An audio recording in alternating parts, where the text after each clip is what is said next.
afala tashkurun. Maka kenapa kalian tidak bersyukur kepada Allah? Karena ayat ini menjelaskan tentang karunia Allah yang luar biasa. Allah menunjukkan kekuasaannya, Allah menunjukkan keagungannya atas segala yang Allah berikan kepada hamba-hamba Allah Subhanahu wa taala, termasuk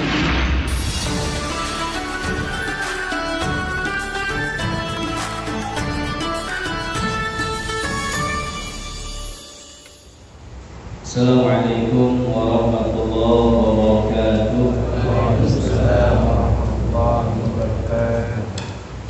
Alhamdulillah alladzi arsyadana ila ta'atihi wa jazzalana 'an ma'siyatihi. Asyhadu an la ilaha illallah iqraran bi wahdaniyatihi wa asyhadu anna Muhammadar Rasulullah i'tirafan bi nubuwwatihi. Wassalatu wassalamu ala man arsalahu Allah li irsyadil ibad wa ala alihi wa sahbihi al-muhtadina ila sabili rasyad. Amma ba'du. Alhamdulillah, pada saat ini kita sangat bersyukur kepada Allah Subhanahu wa taala karena Allah beri kita taufik sehingga kita semua bisa melaksanakan perintah Allah Subhanahu wa taala, yang dengan perintah ini seseorang bisa mendapatkan ridha Allah Subhanahu wa taala. Jadi kesempatannya sangat besar untuk mendapatkan ridha Allah Subhanahu wa taala. Karena di antara 6 yang dirahasiakan oleh Allah Subhanahu wa taala yang disampaikan oleh Sayyidina Umar bin Khattab Al-Faruq radhiyallahu anhu, beliau sampaikan kata ridho fi ta'atin. Allah Subhanahu wa taala menyembunyikan ridhonya di dalam ketaatan. Untuk apa? Agar semua manusia itu liyastahidan nasu, jadi bersungguh-sungguh fi ta'atin, dalam ketaatan. Dan juga tidak boleh seseorang itu menyepelekan atau menghinakan ibadah yang dinilai mungkin kecil. Contoh, nyiapin meja internet, atau mungkin menyiapkan kamar mandi ketika waktu-waktu sholat. Itu mungkin maaf kecil karena jarang diperhatikan. Atau mungkin membereskan keset gak seberapa, kemudian menyalakan kipas dan semacamnya lah yang dinilai kecil. Kalau yang tidak besar kan maaf ya, sholat, sahur, zikir bersama, sholawatan, itu kan kelihatan taatnya.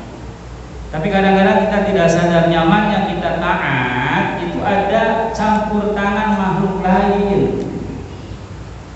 Maka ketika disampaikan oleh baginda Rasulullah, "Ad-dunya mal'unun wa ma fiha." Jadi dunia ini dilaknat oleh Allah Subhanahu wa taala dan seluruh isinya. Illa dzikrullah ta'ala. Kecuali dunianya jadi sebab dia ingat kepada Allah Subhanahu wa taala. Kemudian wa mawalah, jadi menjadi sebab orang ingat sama Allah. Jadi mungkin ada yang mengumumkan ya, diberitahukan, oh iya saya lupa malam ini pengajian, yuk hadir. Itu kan walah, jadi membantu seseorang ingat kepada Allah. Nah yang begitu bukan dilaknat, justru dapat rahmat Allah Subhanahu wa taala. Gampang bagi Allah, hanya cuma begitu saja. Maka kita selalu berharap, ya Allah kasih kami taufik, ya Allah kasih taufik, ya Allah. Karena kadang-kadang kita ini menyepelekan hal yang kecil. Ada anak nanya, kemana Pak? Kita cuek aja lah, anak kecil. Coba kalau dibahagiakan, itu Rasulullah SAW itu kalau datang itu anak-anak kumpul semua, berebut. Itu yang paling cepat itu Sayyidina Hasan dan Sayyidina Husain, itu paling cepat larinya Pak. Wah itu pasti duluan. sambut. Kalau kita datang, Ustaz Amin datang, anak-anak bubar. Saya nggak tahu punya apa hebat. Kalau saya datang nggak ada yang nanya tuh anak-anak. Itu luar biasa. Sampai ada seorang sahabat itu setelah tua Pak, mukanya itu beda Pak. Di sebelah ini baby face, itu apa ya baby face? Wajahnya itu seperti bayi, muda. Tapi yang sebelah tua Pak. Dua wajah hand, dua wajah. Hingga kan penasaran ditanya, ini kenapa ini sahabat yang satu ini kok wajahnya beda begitu? Saya waktu kecil sering pernah diusap baginda Nabi. Jadi diusapnya sebelah Pak. Kok Nabi nggak dua-duanya? Allah sedang menunjukkan kemuliaan Rasulullah. Ya kalau dua-duanya baby face mungkin nggak aneh ya, biasa. Ini kan aneh. Yang sebelah keriput, yang satu mulus. Ini mukjizat baginda Nabi Muhammad Sallallahu Alaihi Wasallam. Jadi Nabi Muhammad SAW itu seorang Rasul yang tak terhitung mukjizatnya. Cuma apa namanya ya? Spesialnya baginda Nabi nggak terlihat terekspos, tapi semua bisa mengakui dan semua bisa merasakan. Nggak ada ya mendengar kalau Nabi itu bisa menyembuhkan yang buta kan? Secara masyhur ini yang bisa menyembuhkan yang buta itu Nabi Isa alaihi, maka disebut Al-Masih. Yang punya titel Al-Masih hanya dua. Satu, Nabi Isa alaihissalam tadi dibaca tadi sebelum salam, wa min fitnatil masihid dajjal. Dibaca kan? Dibaca itu, masih itu ada dua. Jadi masih itu setiap yang disentuh jadi itu Pak. Mudah-mudahan kita diselamatkan fitnah dajjal ini Pak. Jadi disentuh oleh Nabi Isa alaihissalam dengan izin Allah sembuh. Itu Nabi SAW. Ada seorang sahabat ketika perang Pak, matanya sampai keluar Pak. Keluar Pak bola matanya. Maka Nabi datang, sahabat itu datang kepada Rasul, ya Rasulullah tolong sembuhkan. Maka sampai kepada baginda Nabi Muhammad SAW. Apa kata baginda Nabi? Apa kamu tidak merindukan surga? Tidak merindukan surga. Artinya dengan begitu kamu bisa mendapatkan surga. Kenapa? Fisabilillah. Ini perang, dia sedang perang kecambuk. Ada lucunya apa? Ya Rasul, saya masih suka perempuan. Nanti kalau lihat begini, perempuan bagaimana? Tolong disembuhkan oleh baginda Nabi. Tolong didoakan. Pintar sahabat ini ya. Disembuhkan, minta didoakan masuk surga. Pintar sahabat ini. Coba, oh ya mau surga nggak usah dibenerin, tapi jadi pikiran. Gimana isi saya nanti melihat sembuh? Nabi sembuhkan dengan waktu sekejap. Nabi baca doa minta sama Allah, sembuh saat itu. Punten, kalau Nabi Isa mah punten, yang buta yang nggak bisa melihat disembuhkan begini sembuh. Hebatan mana dengan mata yang keluar masuk jadi sembuh? Ya, dengan tidak merendahkan Nabi Isa tidak. Nabi Isa itu Nabi kita, Nabi yang mulia ya.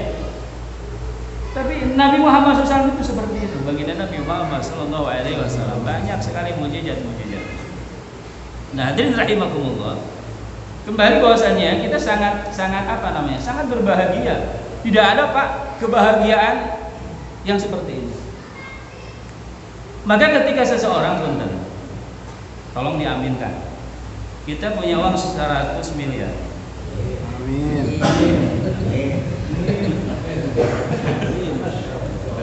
Agak enak badannya. Allah kari. Tapi yang kedua jangan diaminkan. Uangnya hilang.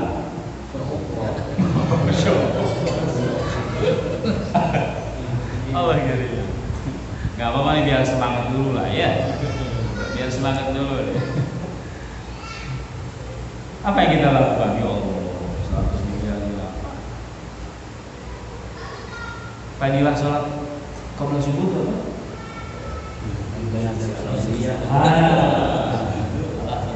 Khairu minad dunya wa ma fiha ya. Salat sunat qabla subuh itu kata Nabi SAW 2 rakaatnya itu lebih hebat daripada dunia beserta isi. Boleh kita banding-banding ya, boleh. Ketika Bapak datang berjamaah sudah iqamah, berarti otomatis tidak keburu sholat qabla subuh. Kira-kira sekaget yang tadi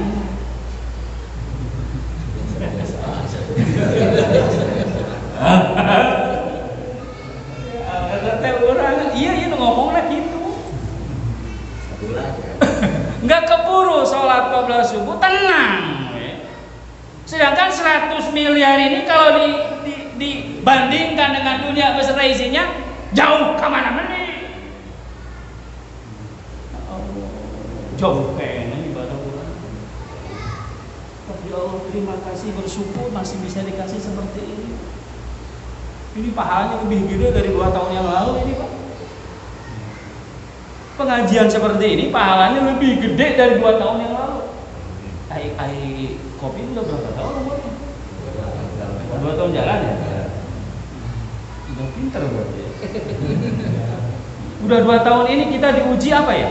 Kesabaran luar biasa. Maka saya katakan lebih besar Pak pahalanya Pak di akhir zaman ini. Karena kita berjuang luar biasa. Dengan ada rasa takut, kan begitu ya? Rasa takut kita tertular atau menularkan. Kita perangi, kita pakai prokes, macamnya. Tujuannya apa? Tetap ingin melaksanakan perintah Allah. Alhamdulillah. Bapak malam kesempatan. Kenapa? Malam Bapak tahajud, rokaaten, Pak, 2 rakaat. Setelah 2 rakaat datang waktu subuh, ya Allah, alhamdulillah ya Allah, saya bisa tahajud, ya Rabb, terima kasih. Itu lebih hebat daripada 2 rakaat tahajud. Bersyukur kepada Allah Subhanahu wa taala, Allah kasih kesempatan untuk taat kepada Allah Subhanahu wa taala. Maka Syekh Jarnuji sampaikan di dalam kitabnya Ta'limul Muta'alim, dikatakan bahwasanya ketika seseorang berdoa kepada Allah Subhanahu wa taala, kemudian apa yang dia minta, pengen sehat, pengen harta dan semacamnya lah ya. Kemudian wa yarzuqhu sabra. Kemudian sebab doa itu Allah kasih rezeki berupa kesabaran. Nah, ini penting nih. Makanya kita bisa bertahan seperti ini, ya alhamdulillah. Apapun yang terjadi pun enggak jadi masalah buat kita. Justru jadi karunia bagi kita. Karena kita yakin apapun yang Allah jadikan, ya Allah buktikan sekarang ini merupakan bagian daripada iradah dan kudratnya Allah. Kesana dulu Pak larinya, apapun itu. Kita terlepas bicara apa yang terjadi sekarang, terlepas. Apapun itu pasti iradah dan kudrat Allah. Sebesar apapun dosa yang dilakukan oleh makhluk Allah, hamba Allah, tapi ketika Allah ridho, selesai Pak. Kalau Allah sudah mau mengampuni seseorang, mudah. Nah, maka jangan pernah kita kecil hati, apalagi putus asa terhadap rahmatnya Allah Subhanahu. Alhamdulillah, mudah-mudahan dengan tambah yakin kita atas idradah dan kudrah Allah Subhanahu wa taala, tambah yakin lautan ampunan Allah Subhanahu wa taala luar biasa, maka jangan pernah terhenti. Terus kita taat kepada Allah Subhanahu wa taala, mohon ampun Allah, mohon ridha Allah Subhanahu wa taala. Dan kira-kira itu akan berhubungan dengan apa yang kita bahas pada malam ini. Ini belum ngaji Pak. Ini belum ngaji, ini baru mulai Ustaz. Ya, mukadimah. Ada dulu ya. Bismillahirrahmanirrahim. Halaman 10 bagian atas al-balad syukur. Ini akhirnya ya. Al-balad syukurun. Maka kenapa kalian tidak bersyukur kepada Allah? Karena ayat ini menjelaskan tentang karunia Allah yang luar biasa. Allah menunjukkan kekuasaannya, Allah menunjukkan keagungannya atas segala yang Allah berikan kepada hamba-hamba Allah Subhanahu wa taala, termasuk kita. Nikmat Allah Ta'ala, bersyukur. Kenapa kalian tidak bersyukur nikmat Allah Ta'ala terhadap nikmat Allah Subhanahu wa taala? Fahadihi, maka ayat ini tadulu ala wahdaniyatillah ta'ala. Jadi ayat ini menunjukkan akan kewahdaniatan Allah Subhanahu wa taala. Jadi Allah menunjukkan kepada hambanya termasuk kita dengan tamsil-tamsil tersebut yang memiliki perbuatan atau pekerjaan itu hanya Allah. Teu aya tafawe lintang di Gusti Allah. Itu bahasa guru saya. Tidak ada punya asal kecuali Allah Subhanahu wa taala. Maka dalam pembagian wahdaniyat Allah Subhanahu wa taala, wahdaniyat fid dzat, wahdaniyat fil sifat, wahdaniyat fil af'al. Itu ada 3. Jadi wahdaniyat fid dzat itu Allah Subhanahu wa taala tidak tersusun dari beberapa bagian. Pemahaman manusia, otak manusia itu berpikir sesuatu itu berdiri atas beberapa bagian. Seperti kita kan ada bagian kepala, tubuh bawah tangan. Ada udwin itu kan anggota. Ada juz. Kalau juz bagian dari anggota. Maka ketika juz bergerak berturut-turut 100 kali pun tidak membatalkan sholat karena juz bagian. Tapi kalau udwin 3 kali berturut-turut maka akan membatalkan sholat. Nah, manusia ini terdiri dari beberapa juz. Tidak salah ada 365 ruas tubuh kita ini. Dan semuanya harus ditasbihkan, Pak. Jadi minimal kita baca tasbih sejumlah itu. Bisa diganti dengan 2 rakaat. Ya, salat duha. 6:30 salat duha. Itu duha asgor. Ada duha akbar jam 11, jam 11:30 itu duha akbar. Jadi lebih besar apanya? Fadilahnya. Tapi susah ini Pak. Kalau udah kepotong kerjaan, urusan, saya ini mah saya nggak ngomongin bapak ya. Yang berburu nagih dia. Saya itu mau nyoba susah Pak. Ada saja urusan. Maka orang ada yang asgor saja daripada nanti malah tidak dapat. Akbar tidak dapat. Asgor lewat karena tapi ulama kenapa? Ya itu tadi Pak. Karena persiapannya luar biasa. Jadi jam 11:30 kapan akhirnya waktu duha? Adzan zuhur. Itu habisnya waktu duha. Jadi kalau belum berkumandang adzan zuhur itu masih ada waktu sholat duha. Akbar itu jam 11:30 duha. Itu bisa mengganti tasbih yang ada di dalam diri kita. Ruas-ruas ada yang di dalam tubuh kita. Kemudian wahdaniyat fi sifat. Wahdaniyat fi sifat itu Allah satu dalam sifatnya. Yang pertama, sifat Allah Subhanahu wa taala itu masing-masing sifat itu satu-satu. Contoh kudrat Pak. Tadi ya, kudrat itu berkuasa. Allah menciptakan langit dengan kudrat itu. Allah menciptakan bumi dengan kudrat itu. Allah menciptakan makhluk yang ada di dunia dengan kudrat itu. Menciptakan yang gaib dengan kudrat itu. Tidak ada kudrat satu, tidak ada kudrat dua. Itu adanya kita sifat. Kan kalau manusia mah begitu Pak. Ada departemen masing-masing membidangi apanya? Bagiannya. Disebut ada kabang, bukan begitu ya. Nah, kalau Allah Subhanahu wa taala tidak seperti itu. Yang kedua, makna daripada wahdaniyat sifat itu tidak ada yang memiliki sifat seperti Allah. Kalau sebutan nggak apa, kita melihat, Allah juga melihat. Beda melihatnya kita dengan melihatnya Allah. Kalau kita dengan alat diberi penglihatan, diberi kekuatan untuk melihat. Ada orang yang ada bola matanya tapi nggak melihat.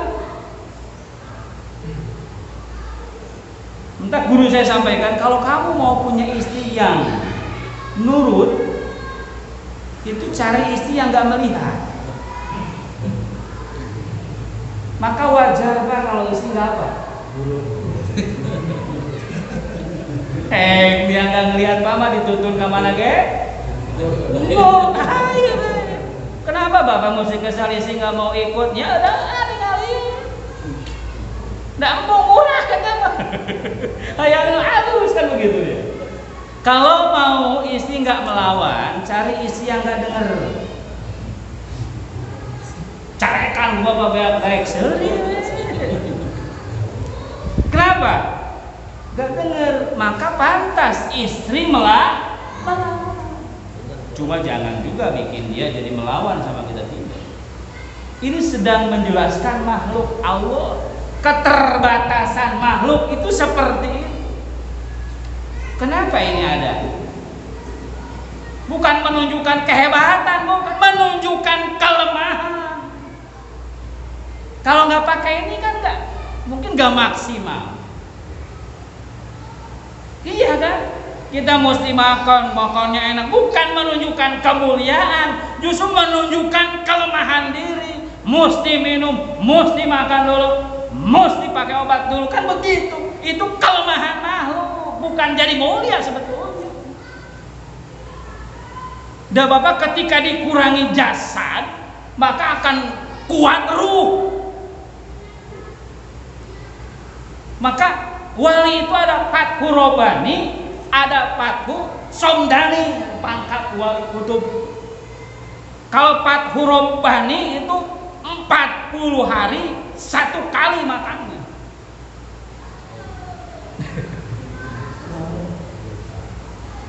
Tapi mereka hidup mulia ya tadi. Kalau dikurangi jatah jasad, ini lahiriah, maka kuat ruhaniah. Yang hebat. Wah, tuh ibarat radang jim. Kang Soleh ya, Kang Hasan nyumput tukang gantian.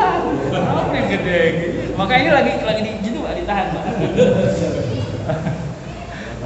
Saya jadi ingat teman saya, Pak, mau beli kostum Spiderman. Kata istrinya, nyadar Pak, perut. Oh iya ya, nggak pantas masih Spiderman perutnya gede. Jadi kalau jasa dikurangi maka ruh kuat. Kalau Somdani 80 hari 1 kali makan. Barin teu jeung nganaon ai urang mapan ya Allah puasa kuat sapoe mun eta bukana. Mali kolaknya meni 2 da embung di pental. Udah mapan gitu. Maka pun ngomong kosong, nggak makan bisa bikin rusak, enggak Pak. Justru kuat. Ya emang keyakinan sih Pak. Tuh saya kalau nggak makan dulu leles Pak. Saya kita leles kan keur ngaji we jaga gengsi. Leles ya Pak. Ya kira aku atuh. Kayak saya nginum dengan kayak. Kan begitu. Jadi kalau lahir kita dikurangi, maka kuat. Kan kata Nabi, sumu, tasik. Puasalah, kamu sehat. Maksud Nabi itu sehat dalam baru, Pak. Kayak jelema ngapet, ngeletik. Tapi ruhnya. Lihat deh ulama-ulama dulu, Pak. Jangan jauh-jauh. Mama Sempur, Yazid Bagus Ahmad Bakri itu kurang lebih 135 tahun ya, Pak. Itu saya lihat dari posternya ya, itu Pak, tapi sampai akhir hayatnya orang itu ngantri minta nasihat, minta fatwa dari beliau. Padahal udah sepuh kan, udah kecil, udah sepuh, udah tidur kan, udah tiduran begitu. Tapi masih Allah ngantri. Karena kalau orang-orang seperti itu, ininya mah tajam, pemikirannya tajam, kuat, di dalamnya ada kekuatan. Jadi sifat Allah Subhanahu Wa Taala tidak ada yang memiliki sifat seperti sifatnya Allah Subhanahu Wa Taala. Kalau sebutan mah nggak apa-apa, mendengar, melihat. Kemudian terakhir ya wahdaniyatul af'al. Wahdaniyatul af'al itu adalah tidak ada perbuatan kecuali perbuatan Allah. Maka af'al Allah itu ada mudhar, ada mukhtar. Mudhar itu perbuatan Allah yang langsung oleh Allah. Tidak ada campur tangan yang lain. Allah buat langit, Allah buat bumi. Kalau mukhtar ini ada campur tangan makhluk Allah. Hakikatnya apa Allah? Alhamdulillah, mudah-mudahan berkah ngaji ya. Meskipun hanya beberapa kalimat saja, mudah-mudahan ada barokah bagi kita semua. Mudah-mudahan tidak terkecuali kita bubar dari majlis ini, dosa kita diampuni oleh Allah Subhanahu wa taala. Itu saja mungkin hadirin yang saya hormati dan saya banggakan sampaikan, kurang lebihnya mohon maaf. Terima kasih atas segala bentuk perhatiannya. Billahi taufiq wal hidayah. Assalamualaikum warahmatullahi wabarakatuh.